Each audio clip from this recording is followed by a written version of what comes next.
ఎవరిని పెడుతున్నారు అంటే నాకు తెలియదు సార్ అన్న. ఇదే మాటలు మీకు చెప్తున్నా, నేను ఒకటి కూడా కోల్పోవట్లేదు. ఆ రోజు అన్నాడు బోండమ్మ గారి వైఫ్ని పెడుతున్నారని నిజమేనా అని నన్ను అడిగారు ఆయన ఫోన్లో క్వశ్చన్.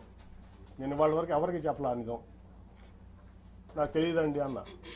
లేదు అది జరిగితే చాలా ప్రమాదకరం, నువ్వు ముందు మీ కుటుంబంలో మీ కూతురులో ఉన్న పెట్టు అంటే లేదండి వాళ్ళు ఈ ఆలోచన లేదు, వాళ్ళకి రాజకీయంలోకి వచ్చేది ఆలోచన లేదంటే కాదని చెప్పి మూడు రోజులు నన్ను ఆయన ఇబ్బంది పెట్టారు, ఆయన బలవంత పెట్టారు, ఇబ్బంది కాదు. సరే అప్పుడు టాటా ట్రస్ట్లో పనిచేస్తున్న శ్వేత అని మాట్లాడితే నాకు ఇంట్రెస్ట్ లేదు డాడీ, నాకు సోషల్ సెక్టర్ నుంచి చాలా ఇంట్రెస్ట్గా ఉన్నానంటే ఇట్లా చెప్పారమ్మా చంద్రబాబు గారు. సరే మరి పార్టీ కోసం చేయాల్సి వస్తుందా మనం చేద్దామంటే 3 రోజులు విముఖత తర్వాత అక్కడ రాజీనామా చేసి వచ్చి ఇక్కడ ఆవిడ నుంచోవడం జరిగింది. తర్వాత మళ్ళీ ఏం జరిగిందో మీకు అందరూ తెలుసు. అట్లా మళ్ళీ అదే మనుషులతో ప్రెస్ మీట్ పెట్టించి ఎలక్షన్ 2-3 రోజుల ముందు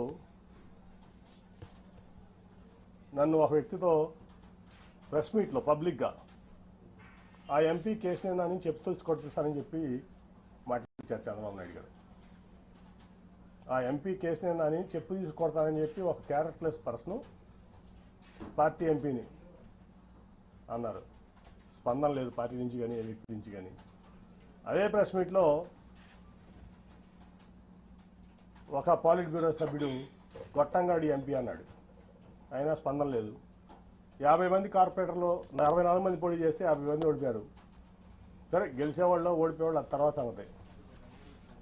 వీళ్ళ ప్రెస్ మీట్ వల్ల పార్టీ చల్లా చెదురైపోయింది. ఆ నెక్స్ట్ 2 రోజుల తర్వాత వచ్చిన చంద్రబాబు నాయుడు ప్రచారానికి నువ్వు రావద్దు నాతో పాటు ప్రచారానికి, నువ్వు వస్తే వాళ్ళిద్దరూ రానంటున్నారు నాతో పాటు అని.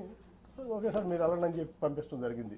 ఒక సిట్టింగ్ ఎంపీ లేకుండా కార్పొరేషన్ ఎలక్షన్స్లో నా కూతురు నుంచోబెట్టి నా డబ్బులు ఖర్చు పెట్టుకుని నేను లేకుండా ప్రచారానికి వచ్చాడు ఆయన, ఒక పార్టీ అధ్యక్షుడు. అట్లాగే అంతకుముందు మీకు అసలు యాక్చువల్గా చెప్పాల్సింది ఏంటంటే రాబిన్ శర్మ టీము నేను నెట్టనారాయణ గారు కూర్చుంటే వచ్చి సార్ మన పార్టీకి 5 సీట్ల కంటే ఎక్కువ రావట్లేదు ఎలక్షన్లో,